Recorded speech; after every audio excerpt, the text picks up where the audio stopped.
In this video, we're going to be seeing two ghost towns. The area that we'll be in is near Eureka, Missouri, which is in extreme southwestern St. Louis County, or about a half-hour's drive southwest from downtown St. Louis along I-44. The ghost towns that we'll be discovering in this video include Allenton and Times Beach, and down below I'll have chapters set for when I go through Allenton and for when I go through Times Beach. Both places have been abandoned for different reasons. It's ironic how Eureka, which is a growing and thriving suburban city, has two ghost towns sitting right next to it. In my last video, I went through Eureka and talked about just how well that city is doing. And to see a video on it, make sure to check out the link down below. Now with all of that said, let's get to it, shall we?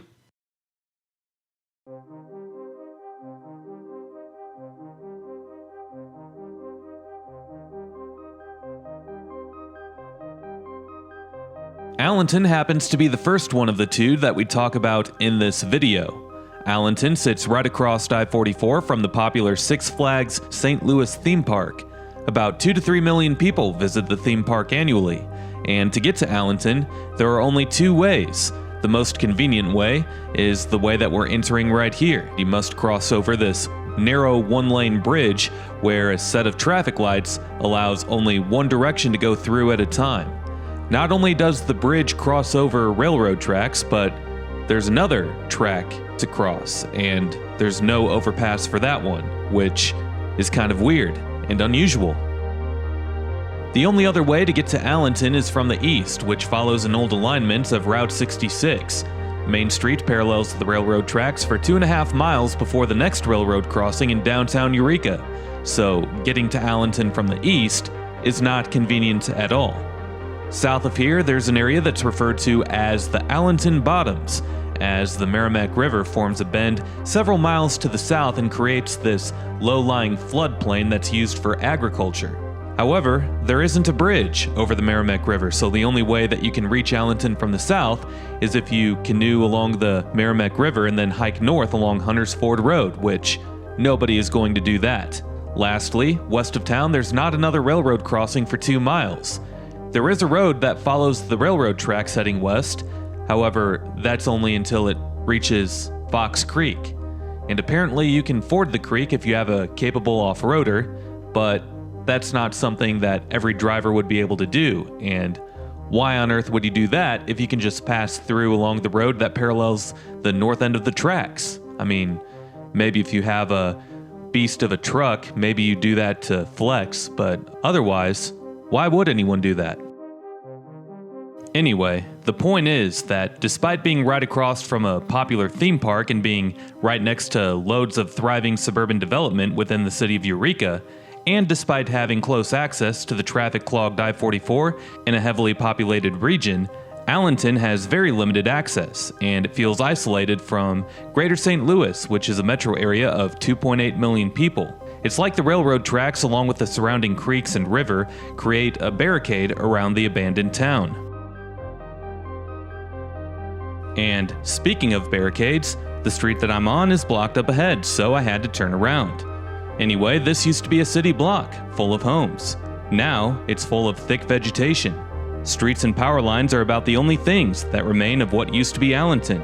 Some streets have disappeared entirely, but you can still see where the streets used to be, as you can see straight grassy paths carved through the dense layer of trees.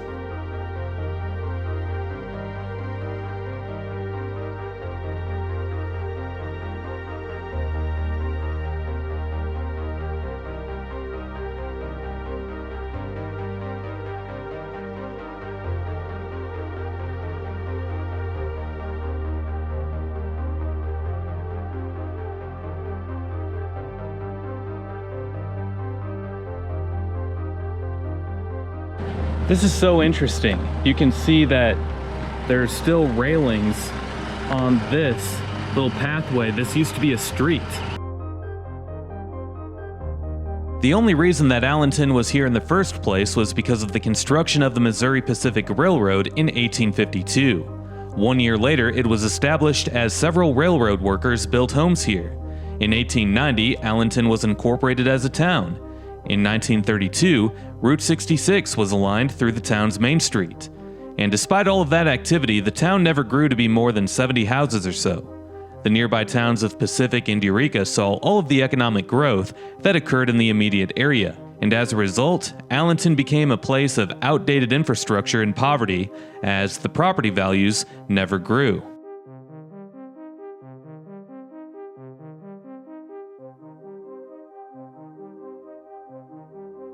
Now, bear with me here as I'm going to be switching back and forth between footage from fall of 21 and spring of 23. Meanwhile, this town really does give off some weird vibes. Up ahead you're going to see some mounds in the grass, and that's probably where the foundation of some of the older buildings are still in place. You also see a few stop signs along some of these streets that haven't been used in years.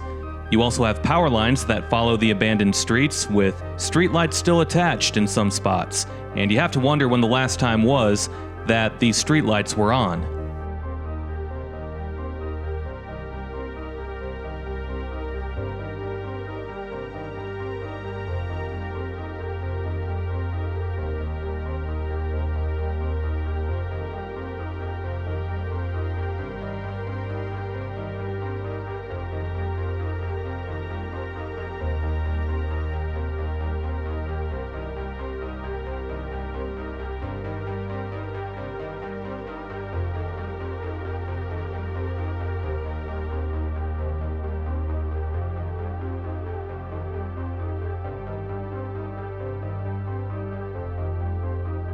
To the left is a church that has stuck around long enough to see the year 2023. Now, I have yet to talk about the reasons as to why Allenton was cleared out, and I'm sure some of you are dying to know, but once I point out a few more things, I'll be able to explain what happened. Meanwhile, the road that we turned onto continues south towards the Allenton Bottoms area. It's one of two roads to access Allenton Bottoms, but once again, since there's no bridge over the Merrimack River, you can't really go anywhere south of Allenton past Allenton Bottoms. So we're currently looking west here towards the right of the direction that we're driving, and you can see just the open grid of a couple of blocks that used to be Allenton. And once again, a bunch of homes used to stand here, and to the east of this street, or to the left of the direction that we're driving, it's just an open grass field past the church. Satellite photos show that residential properties used to be there. With that said, I'll finish off the talk of Allenton with a time lapse of satellite photos showing what the place has looked like over the years.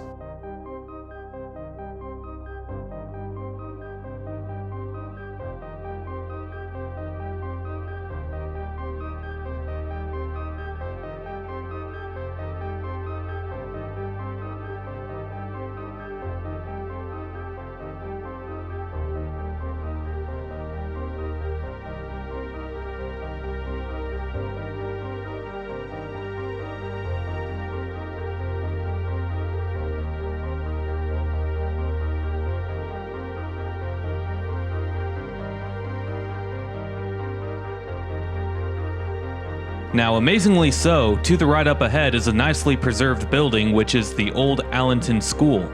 Some way, somehow, this building has found a way to still be standing in 2023, whereas the rest of the town, outside of the church, has disappeared.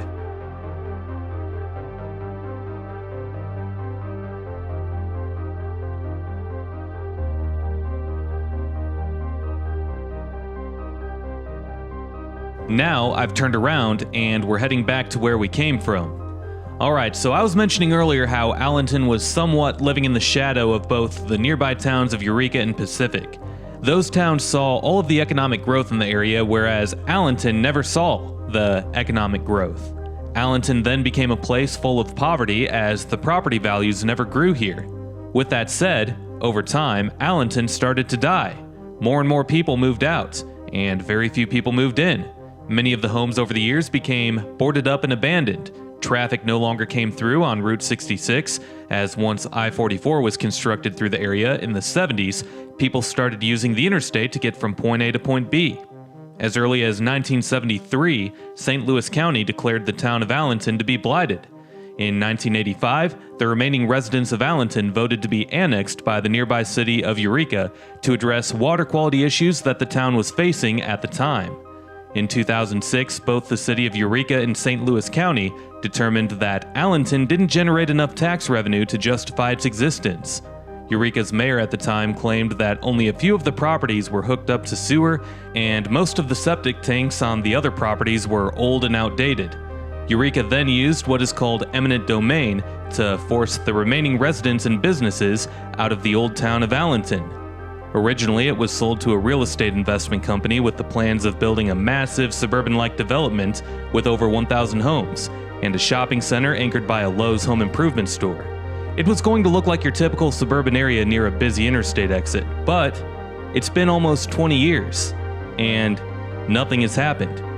The narrow one-lane bridge over the tracks hasn't been upgraded, despite the city of Eureka talking about improving the bridge several times over the years. Nothing has been done, and the old streets of Allenton still sit here empty, in which some of them have gone back to nature. Before we move on to Times Beach, here's a look at some old Google satellite images of Allenton. Unfortunately, the Google Street View card didn't make its way through town until 2013, well after all of the buildings here were demolished in 2006. But the almighty Google Earth has blessed us with great satellite images of Allenton dating back to 1990. Even though you can't see anything north of the railroad tracks in the earliest shot available. But you can see how Allenton is full of buildings. With that said, keep in mind that St. Louis County determined that Allenton was a blighted community in 1973, and Eureka annexed Allenton in 1985. Anyway, this is where I was standing when I got out of the car and pointed out an old abandoned street with side rails, and here's the old school that we saw. I was able to pick out a few of the best satellite photos in between 1990 and today, and this is what Allenton has looked like over the years.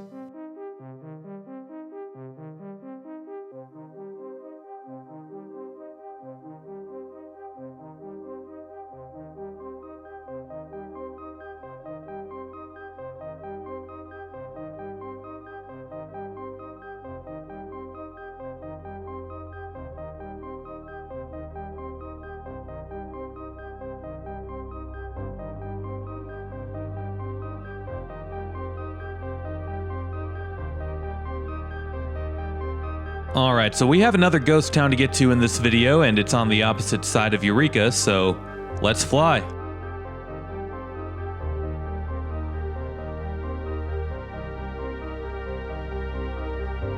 Alright, so here we are at Times Beach, and today the land that Times Beach sat on is now Route 66 State Park.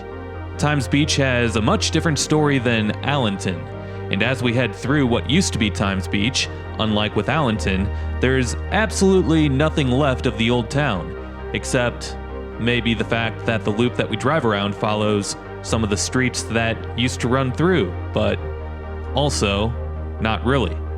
Anyway, Times Beach was founded back in 1925 as a summer resort by no one other than the St. Louis Star-Times, hence the name, Times Beach. The St. Louis Star-Times purchased the land along the Merrimack River but was seeing a drop in subscribers shortly after purchasing the land. The company then had the idea to divide the property into 6,000 different lots that measured 20 by 100 feet each.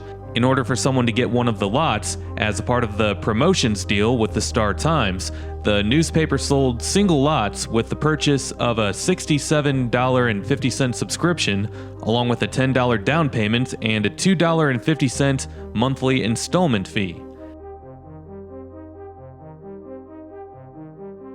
By car, this is the only way to get to the park, as you have to exit off of the highway and then follow the south outer drive and then go underneath the highway, and then you can turn left and get into the park.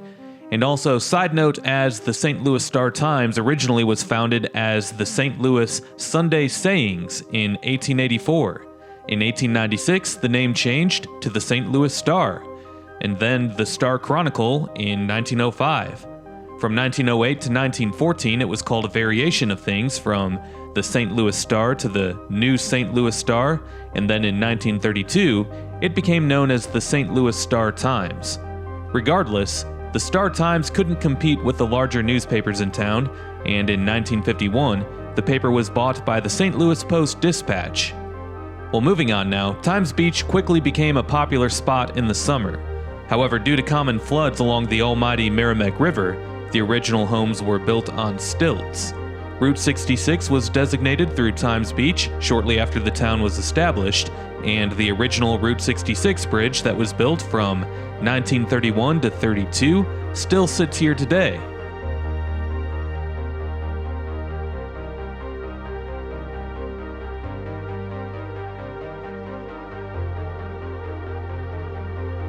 I went ahead and skipped the footage to where I'm on the east side of the bridge, which, by the way, the only way to reach the east side of the bridge from the main area of Route 66 State Park is by hopping onto I-44, as that's currently the only serviceable bridge over the Merrimack River.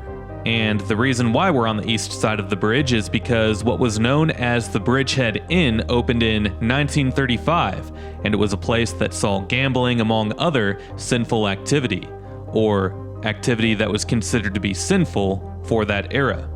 In 1947, the motel was purchased, renovated, and renamed to Steiny's Inn. Well, the building stopped being used as a motel in 1972, but today, the building is still here and it serves as the Route 66 State Park Visitors Center.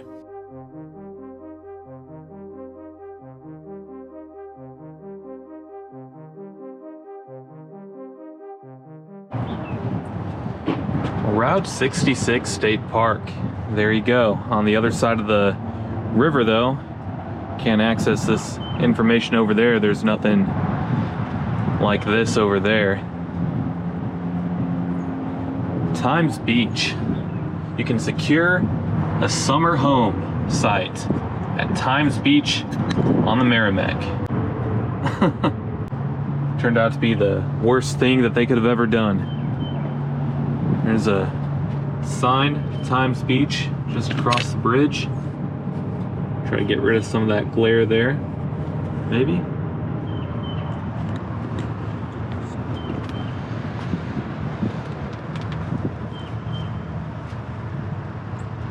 The 84-year-old Route 66 Merrimack River Bridge was almost demolished in 2017 due to deterioration. This being that bridge.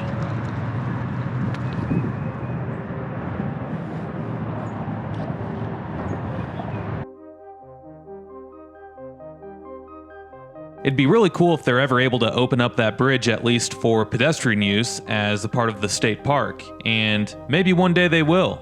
But now back onto the park side of the bridge and back to talking about Times Beach, as during the Great Depression, residents started to stay in their vacation homes permanently, giving up their homes in the city as affording two homes became unaffordable for many. And by the time that World War II came around, Times Beach was no longer considered to be a vacation town, as nearly every home was lived in year-round. At this time, Times Beach was considered to be a lower middle-class city.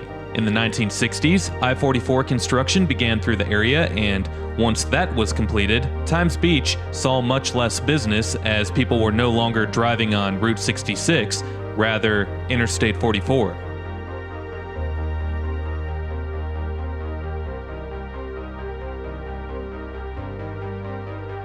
There's really not that much to see in terms of ghost town relics, as once again, there's nothing that remains of the old town of Times Beach.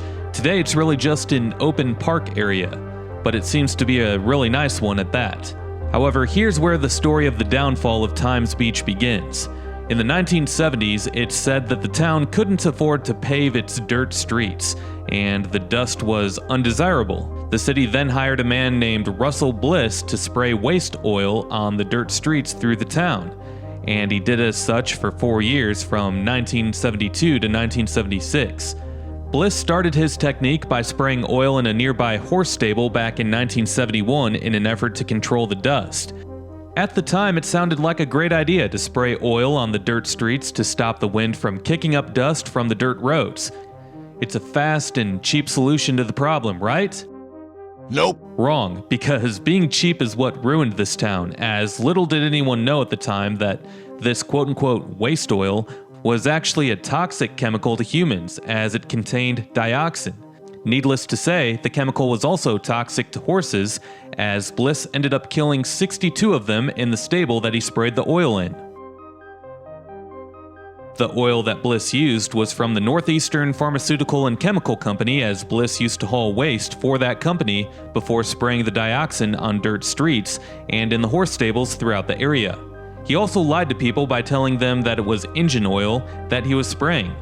To give you a better idea of how toxic this chemical was, the company that Bliss received this quote-unquote waste oil from was a company that helped manufacture Agent Orange during the Vietnam War, which is a chemical that is blamed for many of the deaths and other long-term health issues for veterans who were exposed to that during the Vietnam War. Even worse is that the oil that Bliss used contained dioxin levels that were 2,000 times higher than the levels that were found in Agent Orange. So right off the bat, spraying the oil on the dirt streets was a recipe for disaster. However, it was the alarming rate of dying horses that rung the alarm bells to the feds, and in 1979, an investigation started. That investigation led to an employee of the Northeastern Pharmaceutical and Chemical Company confessing to the irresponsible handling of dioxin. The government then sued the company in 1980, and in 1982, the EPA started making regular visits to Times Beach, in which they found very dangerous levels of toxic chemicals in the soil samples that they collected. The almighty Merrimack River flooded in December of 1982, and that just made the problem worse, as the floodwaters picked up the dioxin and spread it around not only the entirety of Times Beach, but also everywhere downstream. The EPA then bought out the town in 1983, and the town's 2,000 remaining residents all left by 1985, with the exception of a stubborn couple who refused to leave. Anyway, in 1985, the town was disincorporated by Missouri. Bliss, along with the pharmaceutical company and other subcontractors, faced not hundreds but thousands of lawsuits shortly after. Everyone who lived in Times Beach feared over their long-term health, understandably so. Dioxin has been linked to cancer, birth defects, and other health issues. Cleanup of what became the Times Beach Superfund site didn't occur until the mid-1990s, after the place was blocked off to the public for an entire decade. It was then that the government removed 265,000 tons of soil throughout what used to be Times Beach, along with as many as 28 other nearby sites in eastern Missouri that were thought to be contaminated with dioxin from the same company. After cleanup was complete, the Times Beach site was given to the state of Missouri.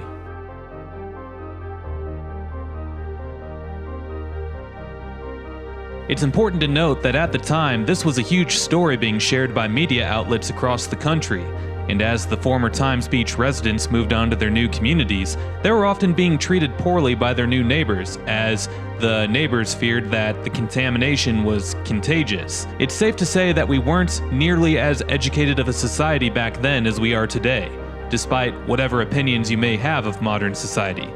The Times Beach contamination is by far and away the largest human exposure to dioxin in U.S. history, and these days it would be highly questionable to have anyone spray any kind of oil on a dirt road for the lone purpose of controlling the dust that might kick up in the wind. People would be raising eyebrows left and right. You don't even need to be a scientist or any kind of expert in any field. People would just be questioning that move right off of the bat. Anyway, the point is that spraying oil on a dirt road for no other reason than to control any kind of dust that picks up in the wind these days in modern society would be extremely laughable at the least. However, for better or worse, we as a nation seem to learn things best the hard way. It took something like the Times Beach contamination for us to learn about the dangers of dioxin. The buyout of Times Beach in 1983 was the first of its kind for the nation, and it led towards the discovery and cleanup of dozens of other sites throughout the country that were contaminated by dioxin. It also led to multiple federal regulations to try to prevent something like this from happening again. So you could say that it's a good thing that we learned from such a situation, but it came at the cost of destroying the health for the lives of up to 2,000 people. Meanwhile, the land that Times Beach used to sit on is in a really pretty area, same with Allenton, same with Eureka and the town of Pacific further west, as the Ozark region comes to an end right around here.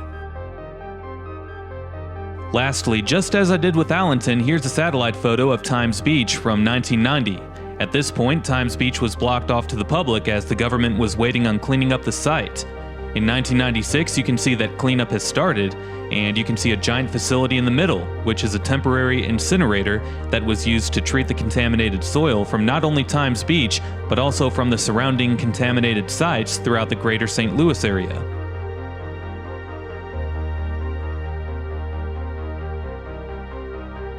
In 1999, Route 66 State Park was established, and in 2001, the site was no longer deemed to be toxic. When I visited in 2023, or about 40 years after the EPA forced all of the residents to leave, it was full of families teaching their kids how to ride bikes. The reason for it being so packed was likely because it was one of the first warm weekends of the year. The park has over 7 miles of trails for hiking and biking, and you can even ride horses here. There's also a canoe and kayak launch here, so that's all good and dandy. Whether or not you feel comfortable visiting the place after knowing what happened here is up to you, but if you look around, it seems as if there are many people who feel like it's safe to do so, and the government claims that it's safe too.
So yes, there you have it, a pair of ghost towns right next to the city of Eureka, Missouri.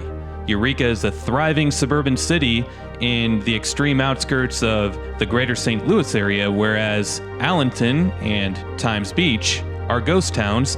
One lies on the west side of town, the other lies on the east side of town, with two very different stories as to why they failed. With that said, I do end the video here. And if you enjoyed this video, do me a favor and make sure to drop a like, comment, and subscribe if you haven't already, as doing all of those things helps these videos destroy the evil monster that is the YouTube algorithm. Also make sure to hit that notification bell and select yes, so that you can be notified every time that I upload a new video. If you enjoyed this video, then you might enjoy checking out some of the featured playlists on this channel.